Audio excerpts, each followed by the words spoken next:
नमस्कार दोस्तों, आप सभी का स्वागत है आपके अपने चैनल एडी नॉवल बॉय पर। आज हम लेकर आए हैं कहानी रीबोर्न एम्परर। आप जो कहानी सुनने जा रहे हैं उसका ओरिजिनल वर्जन सिर्फ एडी नॉवल बॉय यूट्यूब चैनल पर ही अवेलेबल है। ये कहानी पूरी तरह से काल्पनिक है, इसका वास्तविकता से कोई संबंध नहीं है। तो चलिए शुरू करते हैं। पहला शिकार 5वें स्तर की दिव्य ज्वाला महा कभी भी आकर्ष के किसी फैसले पर सवाल नहीं करती थी, लेकिन सुवर्णा अलग थी।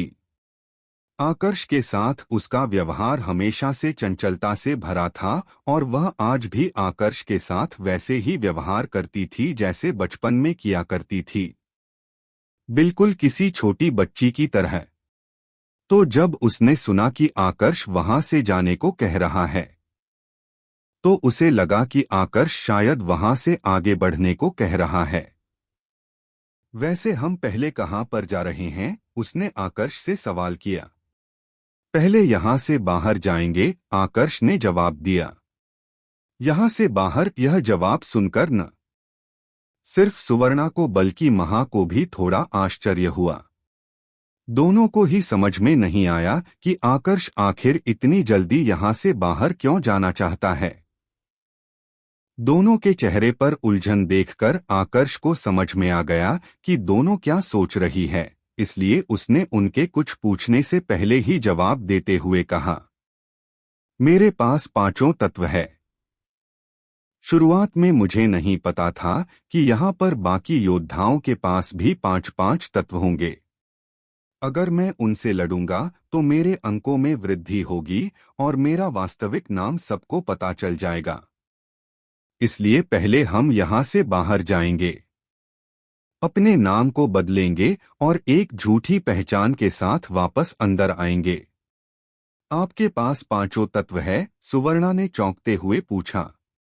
सुवर्णा क्योंकि उसके परिवार का ही हिस्सा थी, तो उसने इस सवाल का जवाब देने में कोई भी संकोच नहीं किया और उसे सब कुछ बता दिया। आपको पहले बताना चाहिए था। अगर मुझे पता होता कि आपके पास 5 तत्व है तो हम शुरुआत से ही झूठा नाम बदल झूठी पहचान के साथ अंदर आते। यह तो अच्छा है कि आपने सही समय पर इस बारे में बता दिया, वरना आपकी असली पहचान उजागर हो जाती तो बहुत बड़ी गड़बड़ हो जाती, सुवर्णा ने कहा। अब इसके बाद तीनों वापस से निकास बिंदु का प्रयोग करते हुए देव योद्धा क्षेत्र से बाहर निकल गए।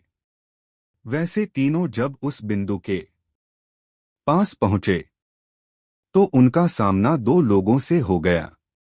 अब क्योंकि हर कोई वहां पर अंक हासिल करने ही आया था तो दोनों ने कमजोर समझकर आकर्ष पर हमला कर दिया।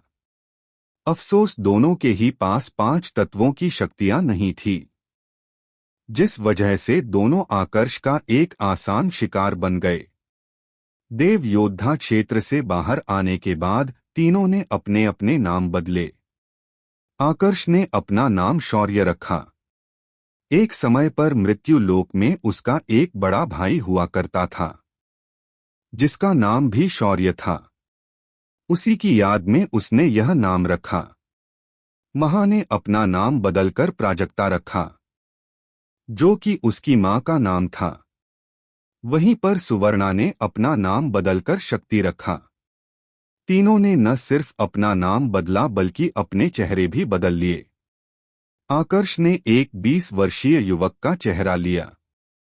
महा ने अपने आकर्षण को थोड़ा कम किया और एक सामान्य चेहरा रखा। वहीं पर शक्ति यानी कि सुवर्णा ने एक छोटी बच्ची का रूप ले लिया। इन चेहरों और नाम के साथ एक बार के लिए तो उनका कोई करीबी भी धोखा खा सकता था। अब हम वापस चल सकते हैं, लेकिन अब इस बात का ध्यान रखना कि जब तक जरूरत ना पड़े कोई भी किसी का वास्तविक नाम नहीं लेगा, ना ही बोलकर बातें करेगा।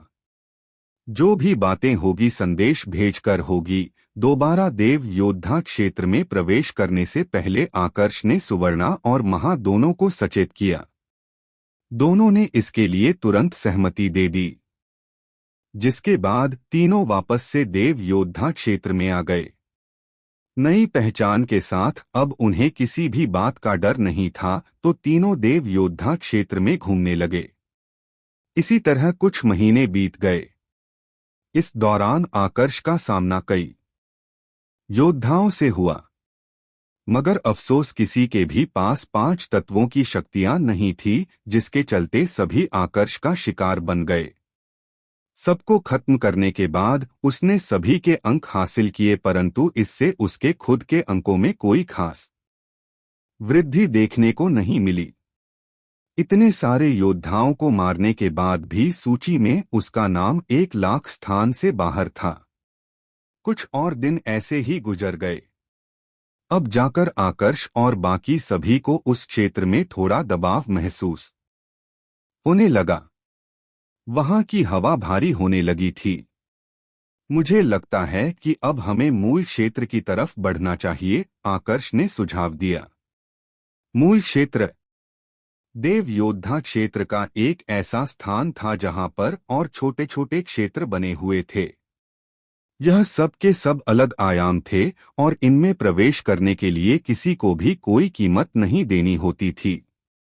किस्मत अच्छी हो तो कई बार वहां से अच्छे संसाधन और अच्छी तकनीकें भी मिल जाती थी। यही कारण था कि अधिकांश योद्धा वहां पर जाना पसंद करते थे। लेकिन क्योंकि यह क्षेत्र ज्यादातर लोगों की पसंद था, इस वजह से यहां पर लड़ाइयां भी बहुत ज्यादा होती थी। जितने योद्धा बाहरी क्षेत्र में नहीं मरते थे, उससे कहीं ज्यादा इस मूल क्षेत्र में मारे जाते थे। यहाँ पर अब उन तीनों की कोई मंजिल तो थी नहीं, इस वजह से महा और सुवर्णा दोनों ने फिर से आकर्ष की बात से कोई भी आपत्ति नहीं जताई और उसके साथ मूल क्षेत्र की तरफ रवाना हो गई। कुछ दिनों की यात्रा के बाद वह उस स्थान पर पहुंच गए जहां से मूल क्षेत्र शुरू होता था। यहाँ का दृश्य काफी उजाड़ भरा था। जमीन, पहाड़, सब कुछ ऐसे लग रहे थे जैसे पूरे खून में डूबे हुए हो। जहां तक नजर जाती थी, हर तरफ सिर्फ लालिमा ही फैली थी। एक ऐसा दृश्य जो किसी नरक से कम नहीं था। जैसे ही तीनों ने उस क्षेत्र में प्रवेश किया, सुवर्णा की नजर अचानक एक ऊंचे पहाड़ के कोने पर जाकर टिक गई, जो उनसे थोड़ी ही दूरी पर था। क्योंकि वह एक देव जीव थी, तो उसकी इंद्रियां बहुत ही ज्यादा तेज थी। कुछ देर वहां पर देखने के बाद उसने आकर्ष से धीमे स्वर में कहा, वहां ऊपर कोई है। उसकी आवाज सुनकर आकर्ष और महा भी ऊपर पहाड़ की चोटी की तरफ देखने लगे। लगता है उन्होंने हमें ढूंढ लिया। अचानक से पहाड़ की चोटी से एक व्यक्ति की आवाज आई। अगले ही क्षण पहाड़ की चोटी पर से एक के बाद एक 4 परछाइयां ऊपर आसमान में उड़ी और जमीन की तरफ तेजी से बढ़ने लगी। पलक झपकते ही चारों जमीन पर उतर आए। यह 4 पुरुष थे, जिनका चेहरा दिखने में बिल्कुल एक जैसा था। देखने से तो लग रहा था कि सभी भाई थे, लेकिन आकर्ष को इसकी संभावना कम ही लग रही थी, क्योंकि यह एक ऐसा क्षेत्र था जहां पर कोई भी अपनी पहचान बदलकर आ सकता था।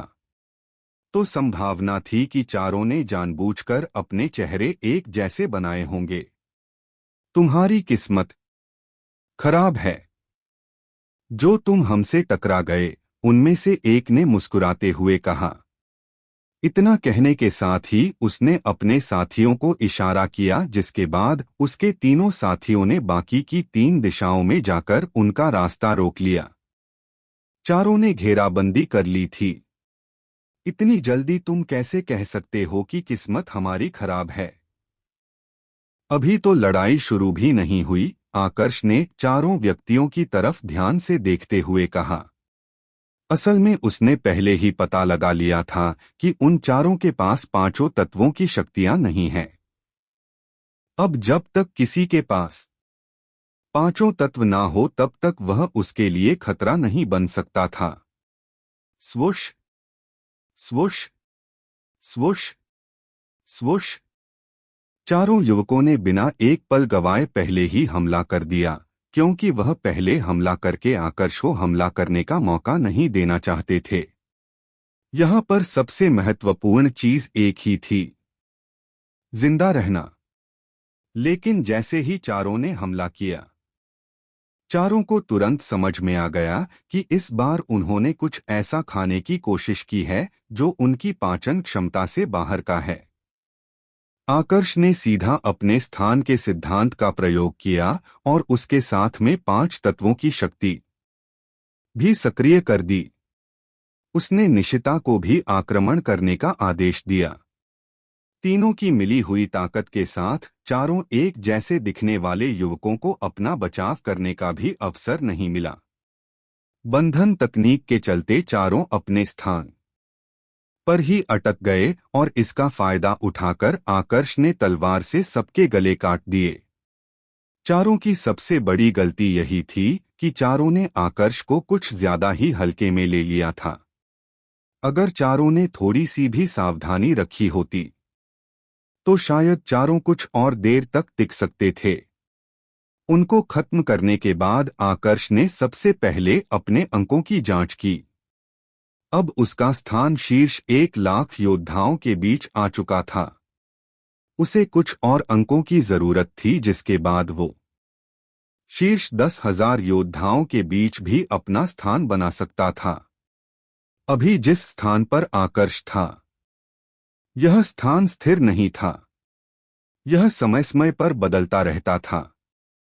पर अजीब बात यह थी कि यह बदलाव हर किसी के लिए एक जैसा नहीं होता था।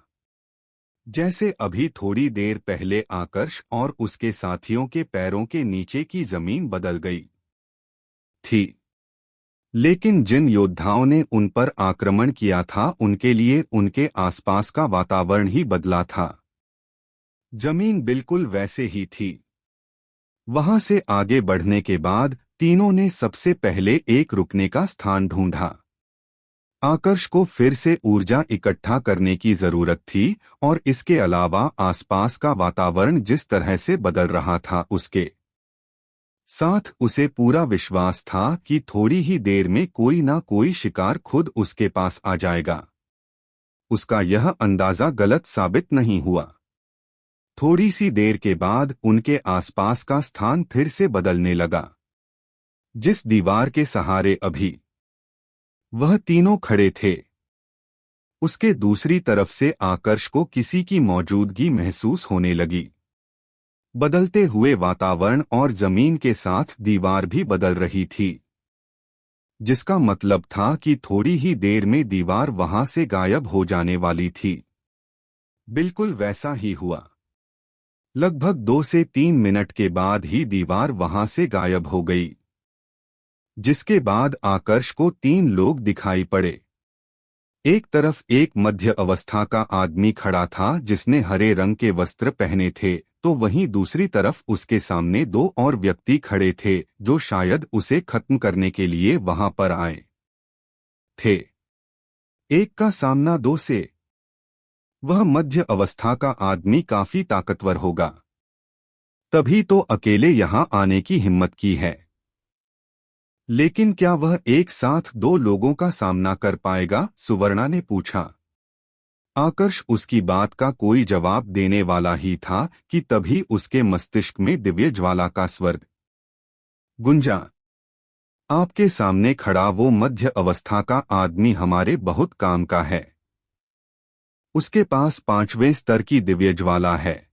इतना सुनते ही आकर्ष की नजर तुरंत उस मध्य अवस्था के आदमी पर जाकर केंद्रित हो गई जो अभी उन 2 लोगों से लड़ रहा था। उसके लड़ने के तरीके से साफ दिख रहा था कि उसने अपने अग्नि के सिद्धांत को काफी अच्छे से समझ लिया था। दूसरी तरफ उसके दोनों विरोधी भी कमजोर नहीं थे। दोनों की ताकत ही सूर्य वेग मंडल के बिल्कुल करीब पहुंच चुकी थी। मध्य अवस्था का आदमी अपनी अग्नि के सिद्धांत के साथ दोनों का सामना कर रहा था। समय समय पर उसके शरीर से आग की लपटें ऐसे बाहर निकल रही थी जैसे ज्वालामुखी फट रहा हो। अगर उसके पास 5वें स्तर की दिव्य ज्वाला है और तुमने उसकी मौजूदगी महसूस कर ली है, तब तो इसका मतलब यह हुआ कि उसने भी तुम्हारी मौजूदगी महसूस कर ली होगी, आकर्ष ने दिव्य ज्वाला से पूछा। ऐसा नहीं है। सबसे पहले तो हमारा स्तर बड़ा है, पर दूसरी बात हमने शुरुआत से ही अपनी मौजूदगी छुपा कर रखी है। जब तक आप अपनी ऊर्जा को सक्रिय करके हमारा प्रयोग नहीं करते, तब तक हमसे निचले स्तर का कोई भी तत्व हमारी मौजूदगी को महसूस नहीं कर सकता, दिव्य ज्वाला ने जवाब दिया। जब तक आकर्ष और दिव्य ज्वाला आपस में बात कर रहे थे, तब तक वो मध्य अवस्था का आदमी अपने दोनों प्रतिद्वंदियों को घायल कर चुका था। इसके लिए उसने अपने तत्व की सहायता ली थी।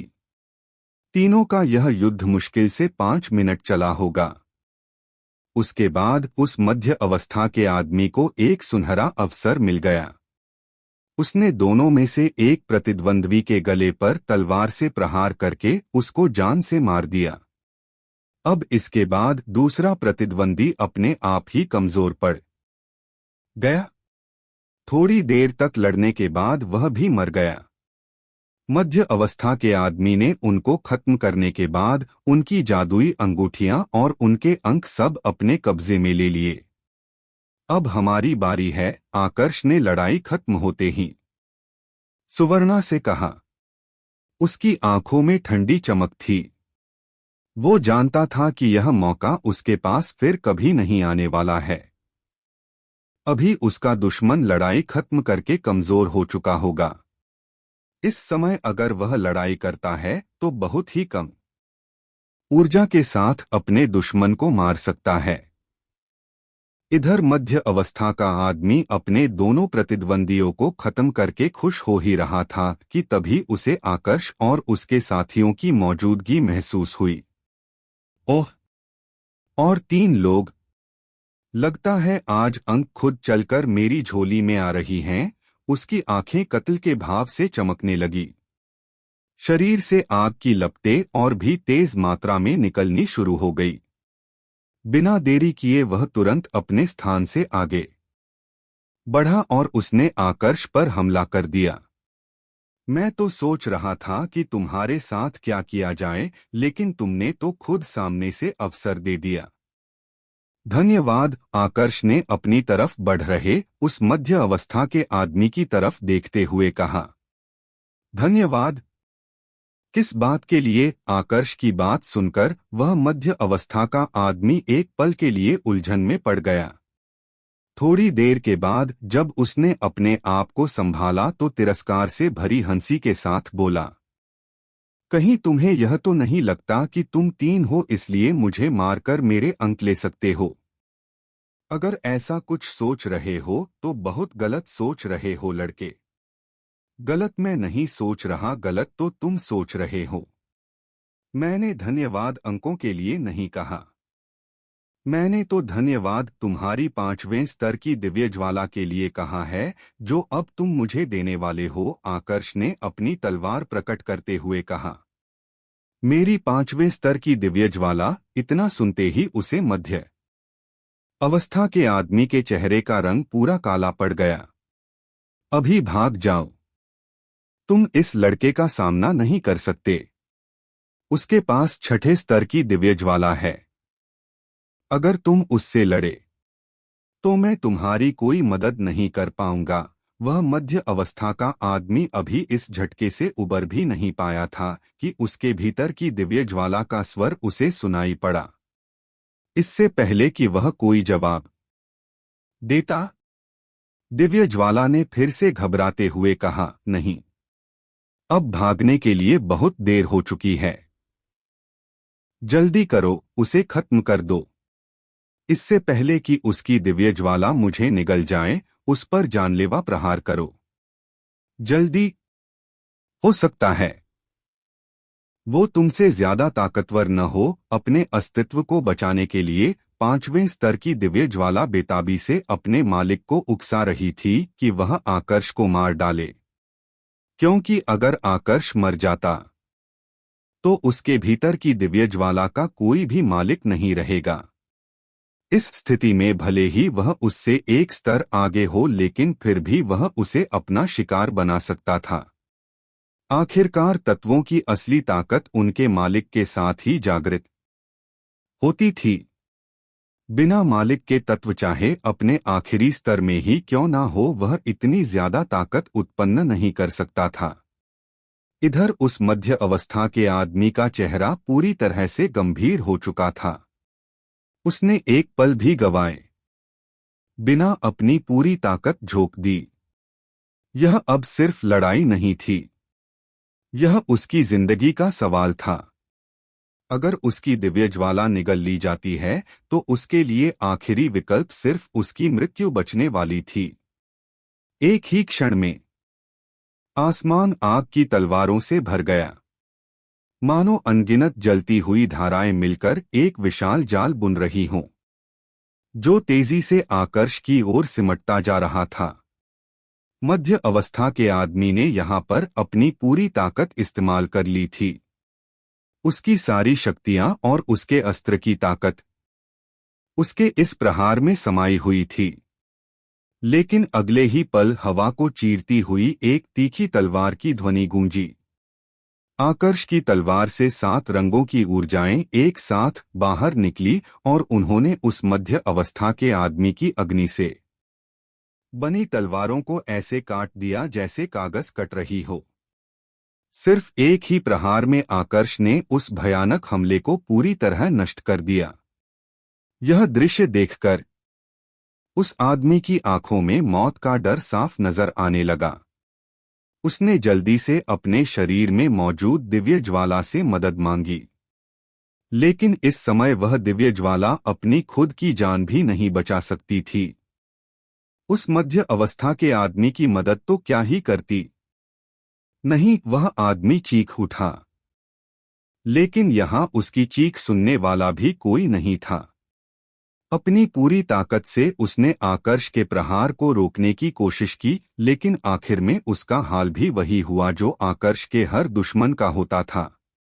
मध्य अवस्था का आदमी मुंह के बल जमीन पर गिरा और उसके बाद उसके शरीर में कोई भी हरकत नहीं हुई। उसी पल उसके शरीर से एक लाल रंग की ऊर्जा तेजी से बाहर निकली और दूर भागने की कोशिश करने लगी, लेकिन उसकी यह चाल काम नहीं की।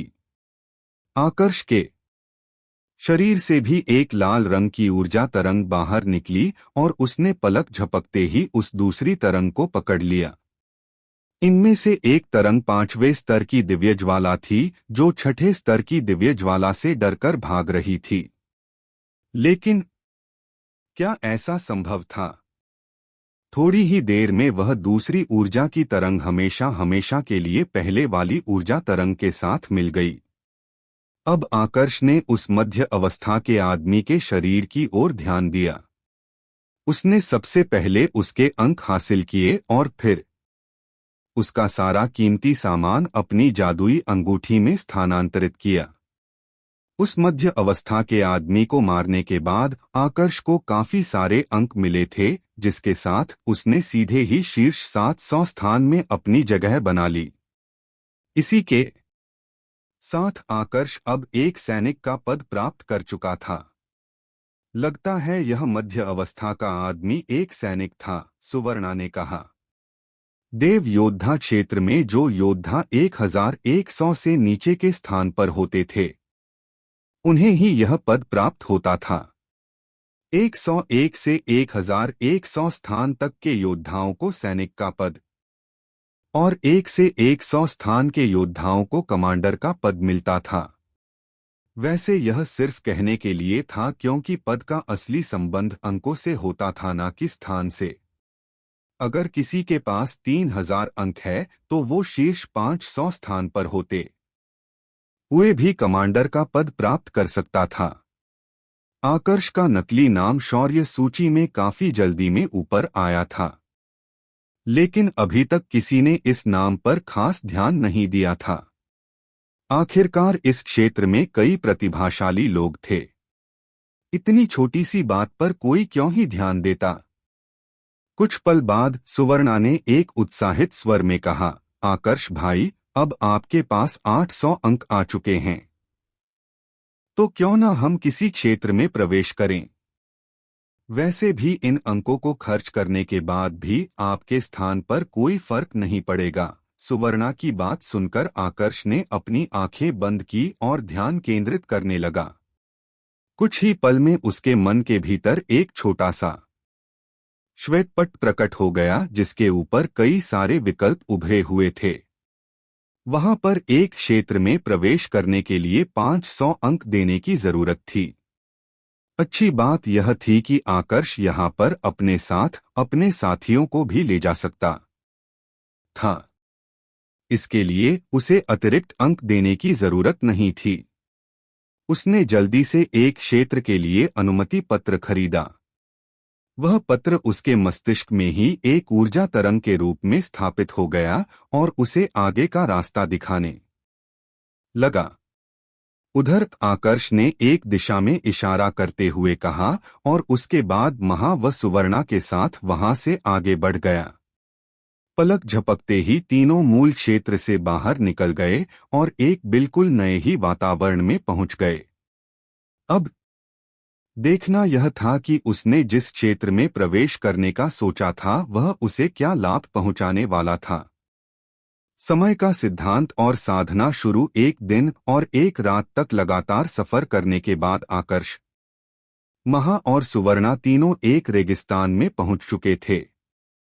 रास्ता यहां पर भी खत्म नहीं हुआ था। जो ऊर्जा आकर्ष को रास्ता दिखा रही थी वह अभी भी उसे आगे बढ़ने को कह रही थी।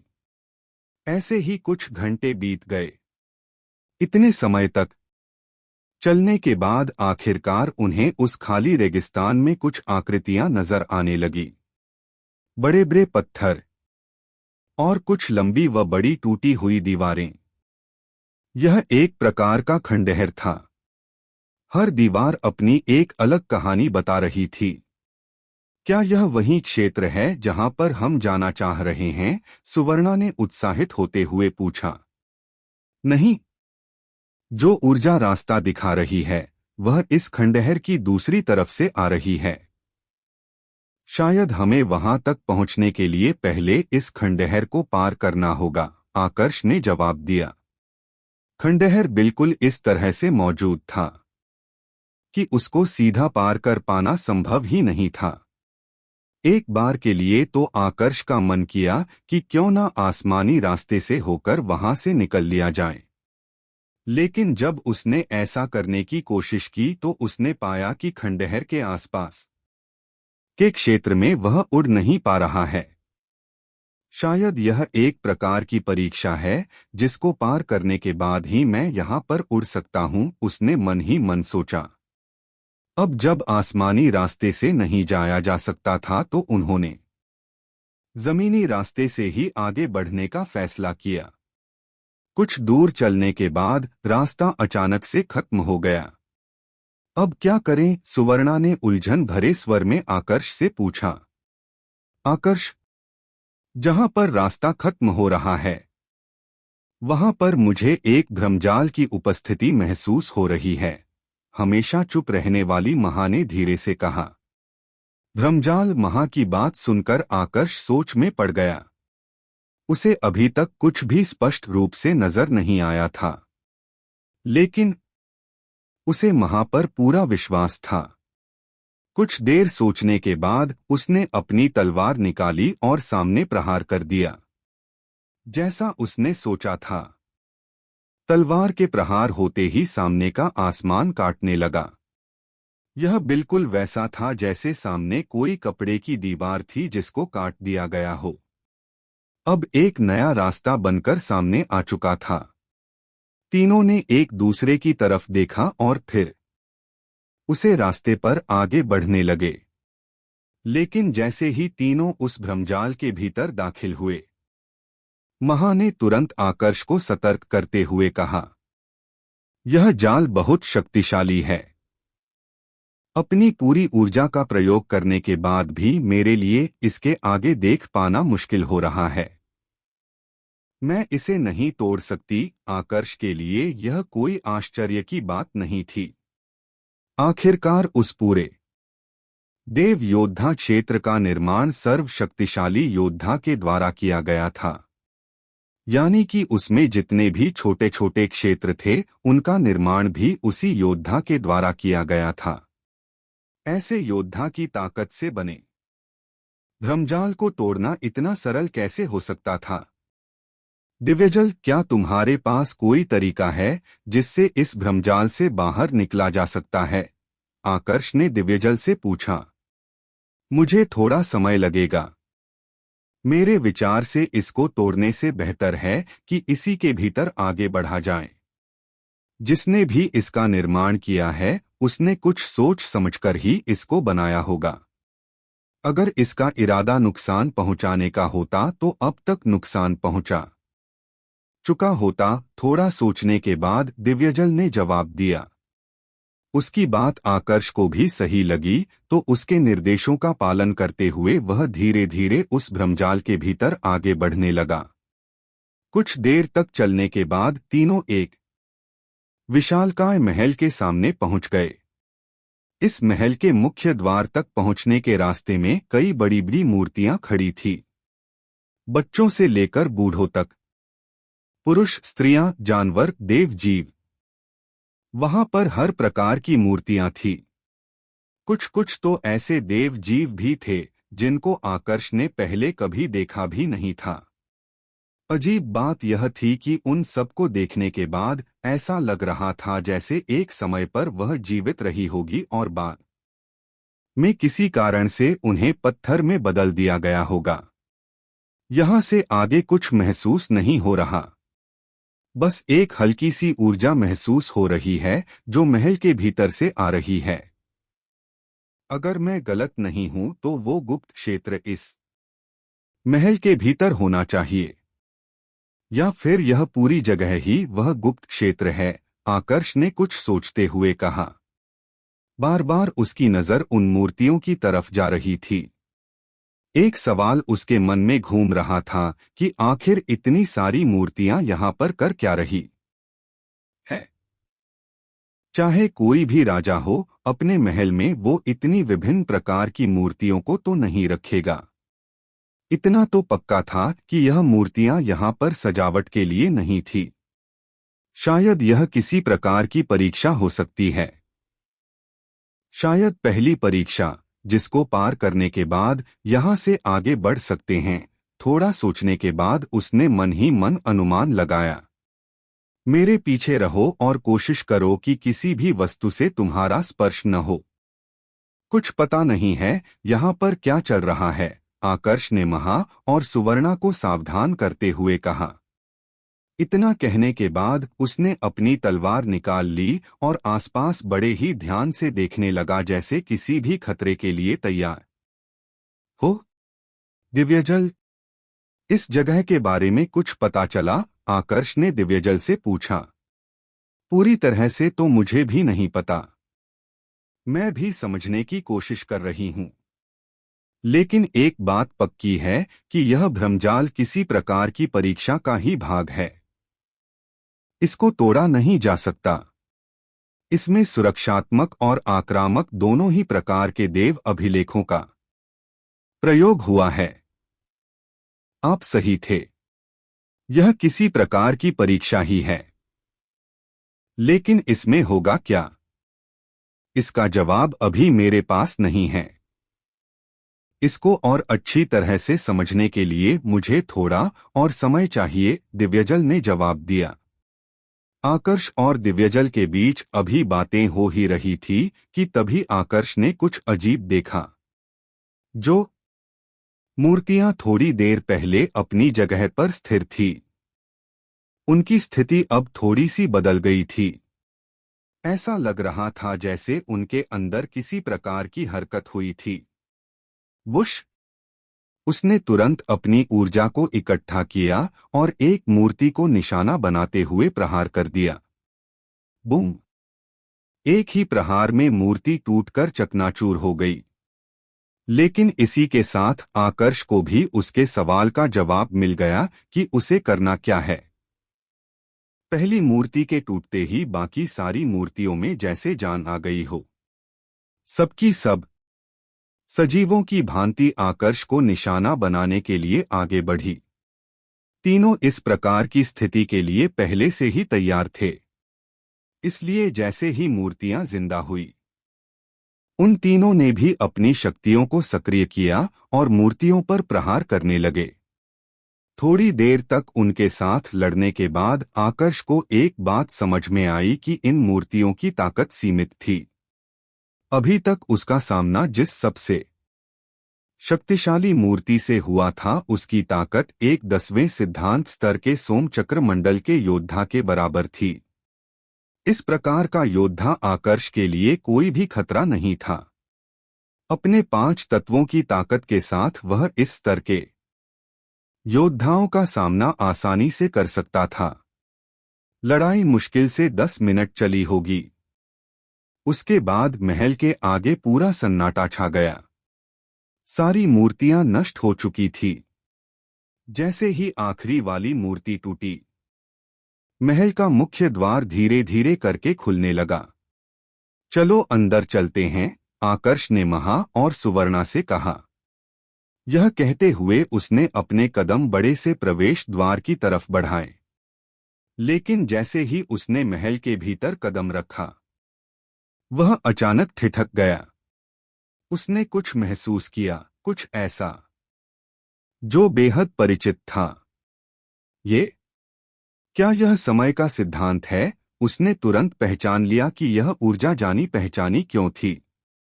क्या यह समय का सिद्धांत है? महा ने भी आसपास की ऊर्जा को महसूस करते हुए आकर्ष से पूछा।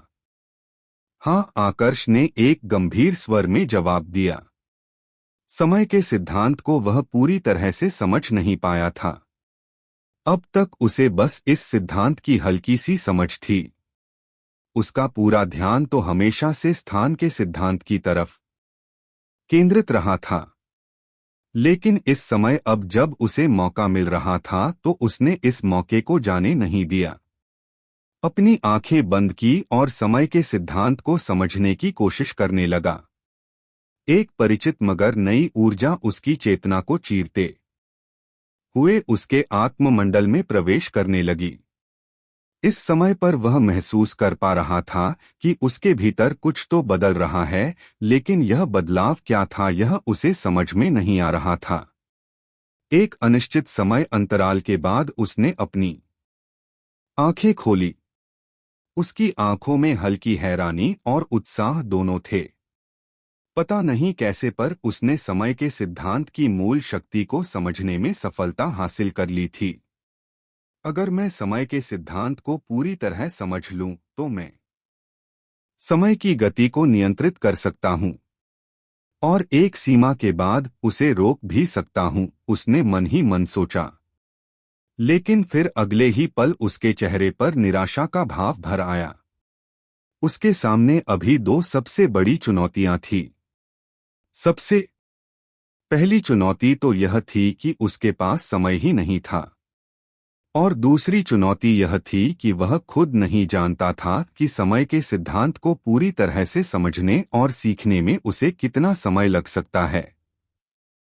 सबसे बेहतर विकल्प तो यही था कि अभी के समय उसकी जो सबसे बड़ी ताकत है, उसके स्थान का सिद्धांत, उसे उस पर ही काम करके अपनी ताकत में वृद्धि करनी चाहिए।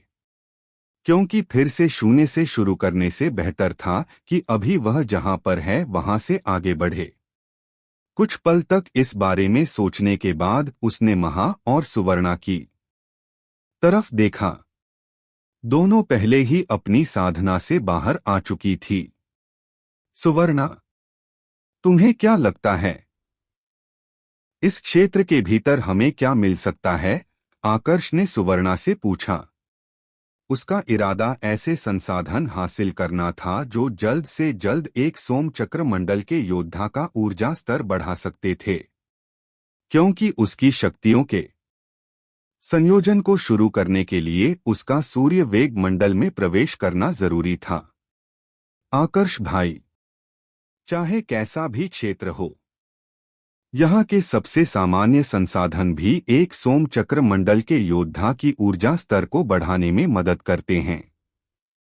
और अगर किस्मत अच्छी हो तो कई बार ऐसे संसाधन भी मिल जाते हैं जो दिव्यतल से होते हैं, सुवर्णा ने जवाब दिया।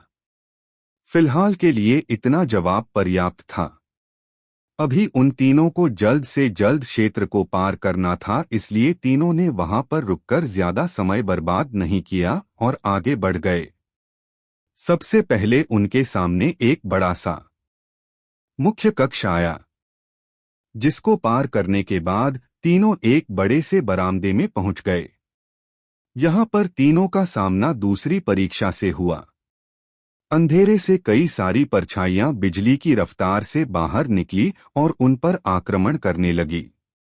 स्वुश स्वुश स्वुश। तीनों इस प्रकार की स्थिति के लिए पहले से तैयार थे, इसलिए तुरंत अपना बचाव किया और जवाबी प्रहार करने लगे। कुछ ही देर में तीनों ने सफलतापूर्वक उस परीक्षा को भी पूरा कर लिया, लेकिन वो परीक्षा पूरी तरह से खत्म नहीं हुई थी। थोड़ा आगे बढ़ाने के बाद उनका सामना फिर से उन्हीं काली रंग की परछाइयों से हो गया। अब की बार उनकी ताकत पिछली बार से थोड़ी ज्यादा थी। जैसे जैसे वह बरामदे में आगे बढ़ रहे थे, वैसे वैसे ही परछाइयां बार बार प्रकट होती जा रही थी। एक बार, दो बार, तीन बार, कुल मिलाकर 9 बार उनका सामना उन अजीब सी परछाइयों से हुआ। हर बार उनकी ताकत बढ़ रही थी, लेकिन आकर्ष के लिए वह अभी भी बड़ी परेशानी नहीं बन पाई थी। स्वुश। जैसे ही उन्होंने सारी परछाइयों को खत्म किया, कोई वस्तु बड़ी तेजी से आकर्ष की तरफ आई और उसके ठीक सामने आकर रुक गई। एक शीशी। उसने जब ध्यान से देखा तो पाया कि यह एक कांच की शीशी थी जिसमें कई सारी गोलियां रखी हुई थी। उसे इस बारे में ज्यादा जानकारी नहीं थी, इसलिए उसकी प्रतिक्रिया सामान्य थी। लेकिन उसके विपरीत जब सुवर्णा ने उसको देखा तो वह काफी ज्यादा उत्साहित हो गई। आकर्ष भाई, यह राज श्रेणी की गोलियां हैं जो एक सोमचक्र मंडल के योद्धा का ऊर्जा स्तर काफी तेजी से बढ़ा सकती है। अफसोस कोई भी योद्धा सिर्फ 3 बार ही इनका सेवन कर सकता है, उसके बाद यह उसके शरीर पर कोई भी असर नहीं दिखाती है। आपको देखकर लगता है कि आपने पहले इसका सेवन नहीं किया होगा, तो इस हिसाब से यह आपको बहुत ज्यादा फायदा पहुंचाएगी, सुवर्णा ने उत्साहित होते हुए कहा। जब वह अपनी रक्त चंद्र घाटी में थी तो वहां पर उसे इस प्रकार की गोलियों का सेवन करने का अवसर मिला था। वह पहले कई बार उनका सेवन कर चुकी थी, इसलिए उसे पता था कि यह कितनी कारगर है। जब आकर्ष ने सुना कि यह उसके ऊर्जा स्तर को बढ़ाने में मदद कर सकती है तो एक पल के लिए वह भी काफी ज्यादा उत्साहित हो गया। इसी प्रकार की गोलियों की तो उसे जरूरत थी। उसने ध्यान से शीशी की तरफ देखा। उसमें कुल 10 गोलियां थी। बिना कुछ सोचे उसने उनमें से 3 गोलियां महा को दे दी। फिर सुवर्णा की तरफ देखते हुए पूछा, सुवर्णा, तुम्हारे हिसाब से इन गोलियों को अवशोषित करके और इनसे अपने ऊर्जा स्तर को बढ़ाने में मुझे कितना समय लग सकता है? यह गोलियां बहुत ज्यादा दुर्लभ होती है। इस बात पर निर्भर करता है कि कौन किस प्रकार की ऊर्जा का अवशोषण करता है। आप क्योंकि शुद्ध रूप से एक इंसान ही है, तो मुझे लगता है कि ज्यादा से ज्यादा आपको 3 दिन का समय लगेगा, सुवर्णा ने जवाब दिया। अगर ऐसा है तो मैं और महा अभी इनका सेवन करके साधना शुरू करेंगे, उसके बाद ही आगे बढ़ेंगे। सुवर्णा, तब तक तुम हमारी सुरक्षा करना, आकर्ष ने कहा। जी आकर्ष भाई, सुवर्णा ने जवाब दिया और आदेश अनुसार उनकी सुरक्षा करने लगी। जैसा कि सुवर्णा ने कहा था, वाकई उन राज श्रेणी की गोलियों को अवशोषित करना बहुत ज्यादा आसान था।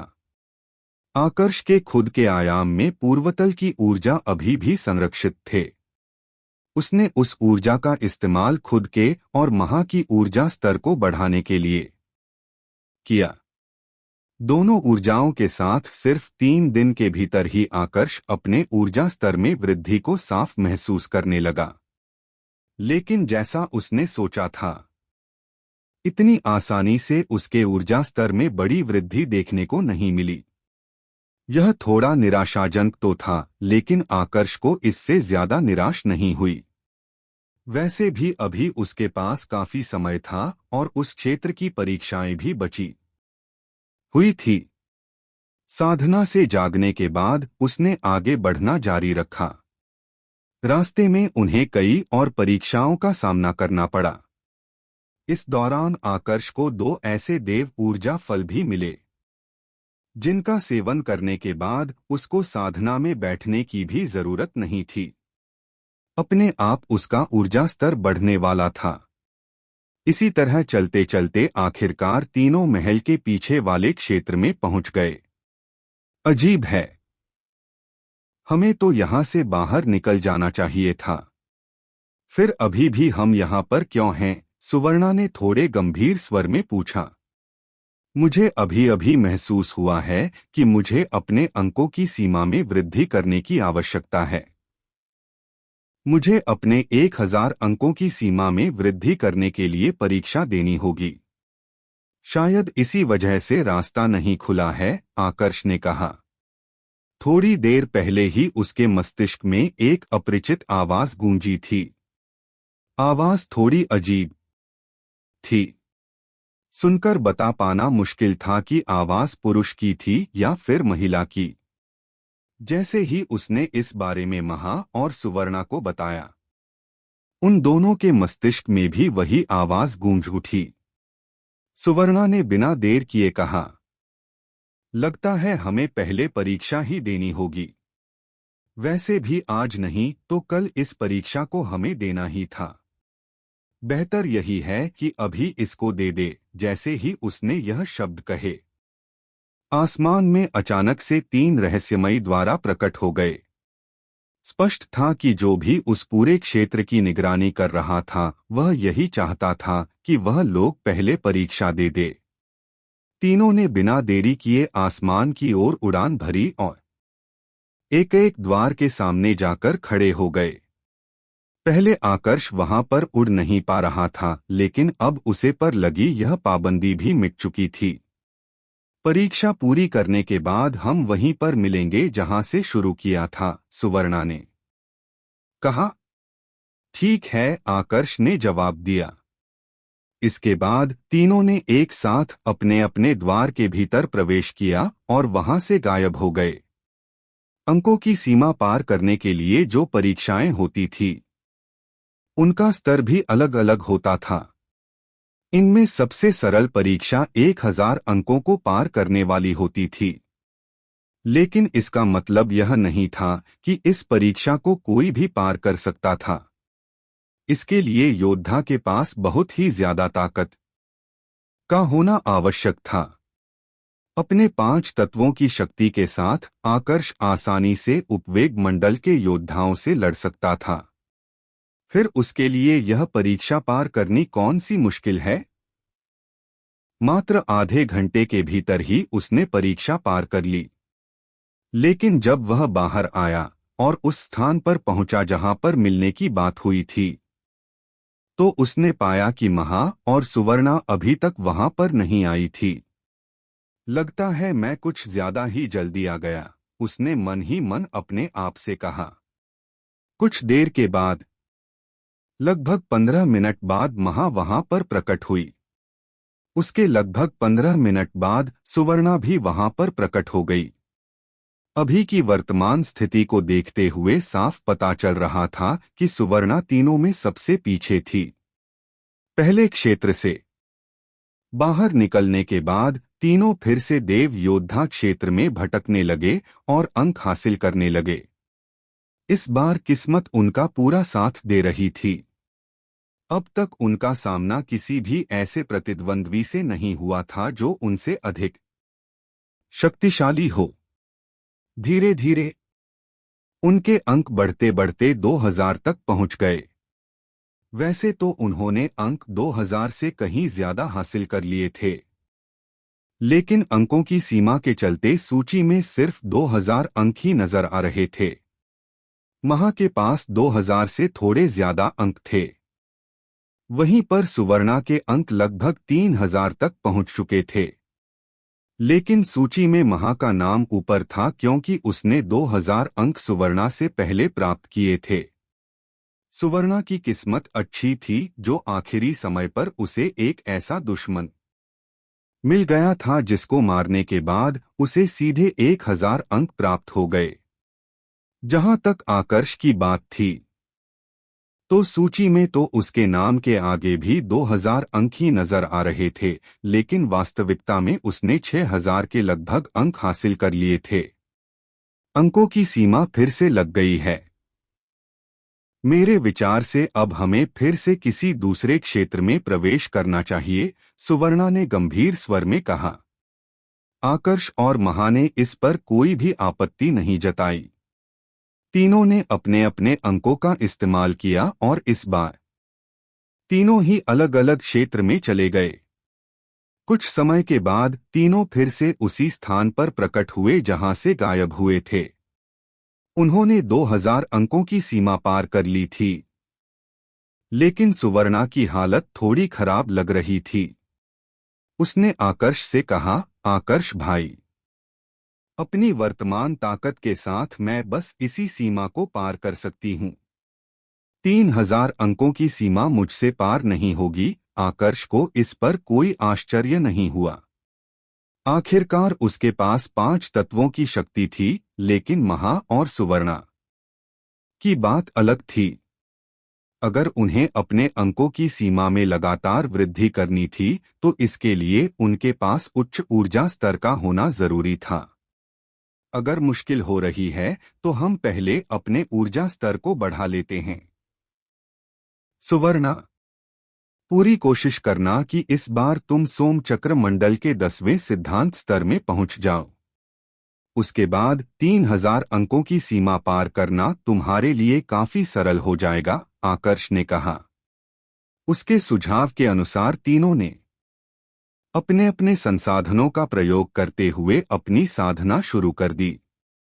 सुवर्णा क्योंकि पहली बार आकर्ष के साथ साधना कर रही थी तो थोड़ी ही देर में उसने महसूस कर लिया कि आकर्ष के खुद के शरीर से एक अजीब सी ऊर्जा बाहर निकल रही है जो उसकी साधना में मदद कर रही है। उसने थोड़ा हैरान होते हुए कहा, मुझे बिल्कुल भी पता नहीं था कि आपके शरीर की यह ऊर्जा मेरी ऊर्जा स्तर को बढ़ाने में मदद करेगी। सच कहूं तो अब मेरा रक्त चंद्र घाटी में वापस लौटने का बिल्कुल भी मन नहीं कर रहा। वहां से अच्छा वातावरण तो मुझे यहाँ पर मिल रहा है।